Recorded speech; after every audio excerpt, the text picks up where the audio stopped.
Morning. आज हम 10th class का फर्स्ट चैप्टर सूरदास देखेंगे। देखिए, सबसे पहले इसमें सूरदास का जीवन परिचय अर्थात कवि परिचय दिया गया। कवि परिचय में कृष्ण भक्त कवि सूरदास का जन्म संवत 1540 में हुआ था। इनका जन्म स्थान आगरा और मथुरा के बीच स्थित रुनुकता गांव में माना जाता है। कुछ विद्वान दिल्ली के निकट सिंही गांव को भी इनकी जन्मस्थली बताते हैं। इनके पिता का नाम रामदास बताया जाता है तथा यह वार्ता साहित्य और भक्तिमाल के आधार पर शाश्वत ब्राह्मण कहे गए। किंतु साहित्य लहरी में एक पद है जिसमें ये पृथ्वीराज के अमात्य तथा राजकवि चंद्रवरदाई के वंशज माने जाते हैं। राजकवि चंद्रवरदाई जो कि पृथ्वीराज चौहान के दरबारी कवि थे।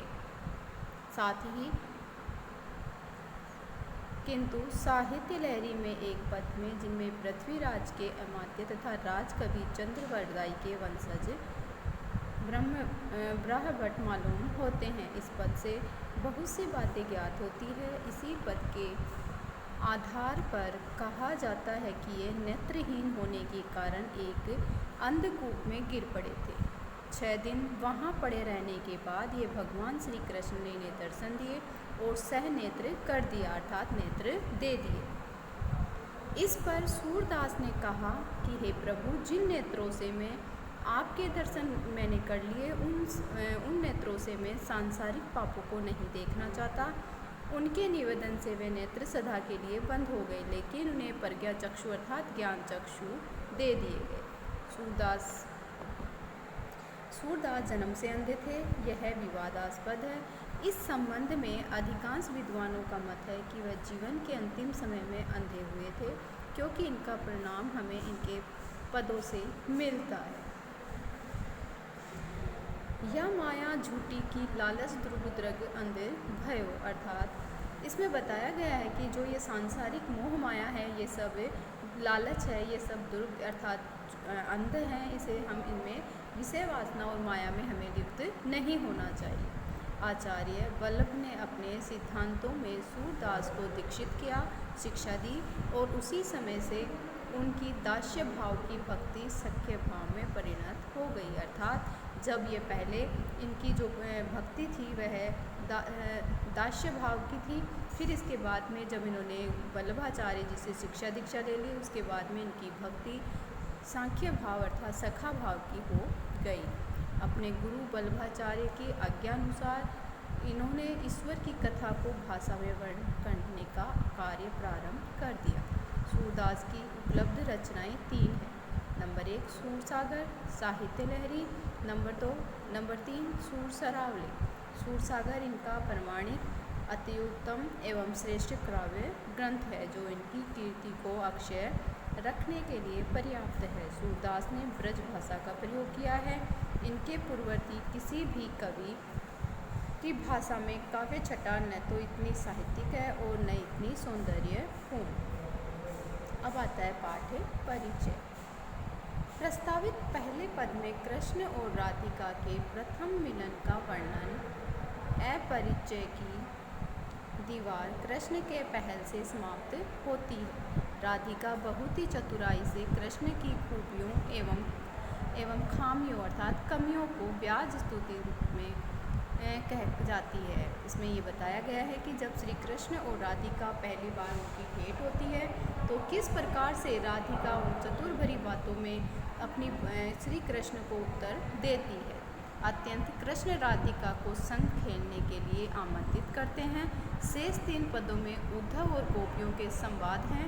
इसमें भ्रमर गीत के रूप में जाना जाता है। भ्रमर गीत हिंदी साहित्य में अनुपम है।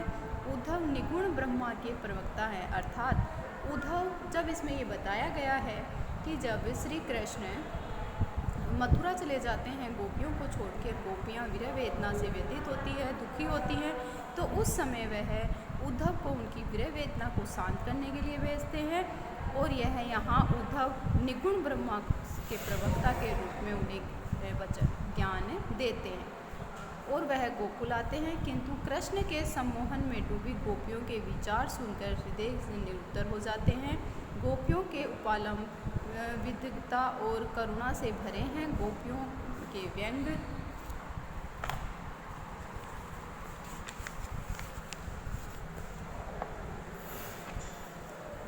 व्यंग्यवाणों से उद्धव का हृदय छन्नी हो जाता है। वह स्वयं कृष्ण में हो जाते हैं और आस्था के समक्ष उद्धव के सिद्धांत फीके पड़ जाते हैं। यह है इनके पदों के बारे में। देखिए अब पद है नंबर 1, बूझत श्याम कौन तू गोरी। बूझत यानी पूछना, श्याम अर्थात श्री कृष्ण, राधिका अर्थात गोरी अर्थात लड़की या राधिका से पूछते हैं कि तुम कौन हो, कहाँ रहती, काकी है बेटी, तुम कौन हो, कहाँ रहती और किसकी, काकी यानी किसकी बेटी हो, देखी नहीं कबू ब्रज खोरी, हमने तुम्हें कभी भी ब्रज की खोली अर्थात ब्रज की गलियों में नहीं देखा, काहे को हम ब्रज तनावती।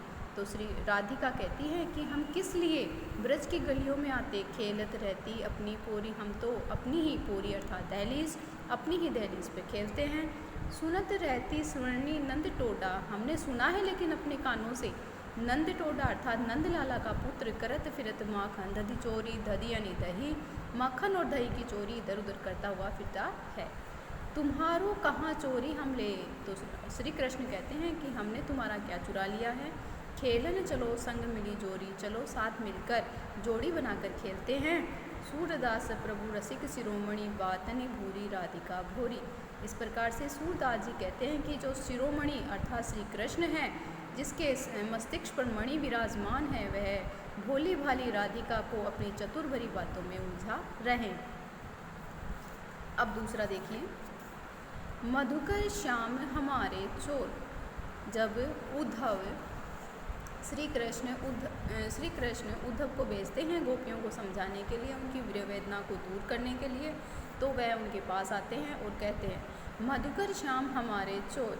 तो गोपियाँ उनसे कहती है कि मधुकर अर्थात मधुकर का अर्थ होता है भंवरा, मधुकर का अर्थ होता है यहाँ श्री मधुकर अर्थात उद्धव से कहती है कि देखिए श्याम अर्थात श्री कृष्ण हमारे चोर हैं, उन्होंने हमारे चित्त अर्थात हमारे मन को चुरा लिया है। मन हरि लियो तनक चितवनी, हमारा मन उन्होंने चुरा लिया है। चपल नैनन की चोर, उनके जो नैन हैं वो कैसे हैं, चंचल हैं और इधर उधर तिरछी दृष्टि देखकर उन्होंने हमारे हृदय को चुरा लिया। प्रक्रय होते हृदय उरंतर प्रेम प्रीति के जोर, अगर उन्होंने हमारे हृदय को हमारे मन को अपने अंदर प्रेम के बस में कर लिया है। गए छुड़ाई तोरी सब बंधन, दे गए हंसी अकोर, और उन्होंने कुछ ही समय में हमसे सारे बंधन तोड़कर मथुरा चले गए हैं और जो हमारी हंसी थी वह भी अपने साथ ले गए हैं। चौकी परी जागत निसी बीती, लेकिन जैसे ही हमारी आंखें खुली और जब भोर हुई, निसी अर्थात रात्रि बीतने के बाद में जब भोर हुई, दूत अर्थात संदेश वाहक मिला, और एक भोर होते ही हमें एक जो संदेश वाहक मिला तो हमने ये सोचा था कि श्री कृष्ण ने हमारी विरह वेदना को दूर करने के लिए उद्धव को भेजा है, लेकिन सूरदास प्रभु सर्वस लूटो नागर नवल किशोर, नागर था चतुर, नवल किशोर था श्री कृष्ण, उन्होंने हमारा सब कुछ लूट लिया है। ये गोपियाँ कहती है कि उन्होंने हमारी जो हंसी, हमारा चैन, हमारा सुकून सब कुछ अपने साथ मथुरा ले गए हैं। तीसरा देखिए, संदेशनी मधुबन कूप भरे, संदेशनी अर्थात संदेशों से, मधुबन अर्थात मथुरा, कूप अर्थात कुएं भर गए हैं, अपने तो पठवत नहीं मोहन, हमरे फिरी न फिरे।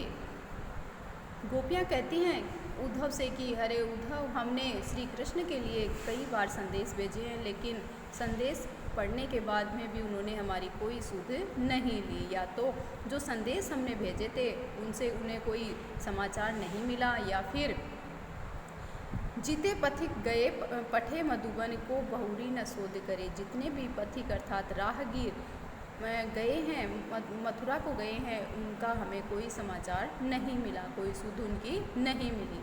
के वे श्याम सिखाए प्रबोधे के कहूँ बीच मरे, या तो हमें लगता है श्री श्याम ने उन्हें सिखा लिया है या फिर इसमें उनको बस में कर लिया है। कागद गरे मेघ मसी कूटी, और हमें लगता है कि कागज़ अर्थात कागज़ गल गए हैं।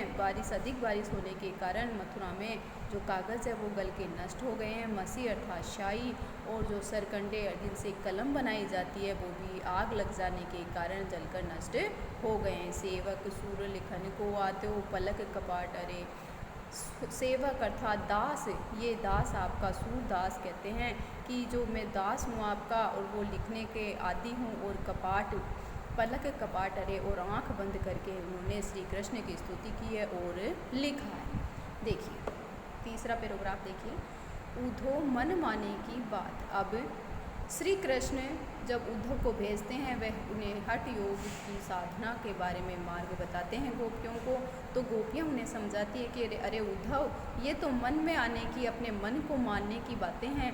किसी के मन को क्या अच्छा लगता है, किसी के मन को क्या अच्छा लगता है। दाख चुहारा, दाख चुहारा अर्थात किशमिश और चुहारे, छोड़ी अर्थात छोड़कर, अमृत फल अर्थात मीठे फल, अच्छे फल। विष कीड़ा, विष में रहने वाला कीड़ा अर्थात गंदगी में रहने वाला कीड़ा। विष खात अर्थात गंदी चीज़ें ही खाता है। जो चकोर को देई कपूर, जिस प्रकार से चकोर पक्षी को, चकोर और चकवा एक पक्षी है, जिस प्रकार से ये माना जाता है कि रात को एक जगह रहने पर इन दोनों में से एक की मृत्यु हो जाती है, तो यह रात के समय दोनों बिछुड़ जाते हैं। जो चकोर को देही कपूर, और ये भी माना जाता है कि जिस प्रकार से चकोर पक्षी को चांद से प्रेम होने के कारण यह चांद को एकटक देखता रहता है और इसकी परछाई अर्थात चांद को ही अंगारे का रूप समझकर ये अपने मुंह में ले लेता है और जिससे इसका मुंह जल जाता है। इसकी शीतलता दूर करने के लिए अगर इसे कपूर खिलाया जाए तो ये नहीं खाएगा, क्योंकि इसे तो किससे प्रेम है, इसे तो अंगारे, जलते हुए अंगारे अर्थात चांद के प्रतिबिंब से प्रेम है। इसीलिए गोपियाँ कहती हैं कि जिस प्रकार से जिस व्यक्ति को जो चीज़ पसंद है या जिसे प्रेम है उसे वही व्यक्ति अच्छा लगता है। मधुप करत घर फोरी काठ में, जिस प्रकार से मधुप अर्थात भंवरा करत करता है घर फोरी, और क्या करता है, काठ के अंदर, लकड़ी के अंदर अपना घर बनाता है। बंधत कमल के पात, लेकिन फिर वह रहता कहाँ है। जैसे ही शाम होती है कमल के फूल के अंदर वो जाकर बस जाता है और वह उसी में बंद हो जाता है, क्योंकि उसे कमल से प्रेम होता है। जो पतंग हित जानी आपनो, जिस प्रकार से पतंग अर्थात कीट पतंग हित अपना अच्छाई अपनी बुराई, जानी आपनो दीपक सो लपटार, जिस प्रकार से कीट पतंगे अपनी अच्छाई को न जानकर, अपनी बुराई को न जानकर क्या करते हैं, दीपक से प्रेम होने के कारण दीपक के पास जाते हैं और उसी के पास अपनी जीवन लीला समाप्त कर देते हैं। सूरदास जाको मन जासो, सो ही ताही सुहाग। सूरदास जी कहते हैं कि जिस प्रकार से जिसके मन को जो अच्छा लगता है और जिसे जो अच्छा भाता है वह उसी से प्रेम करता है, यह समझाने से इसका कोई अर्थ नहीं है। तो इस प्रकार से ये आपके 3 पैराग्राफ हो चुके हैं।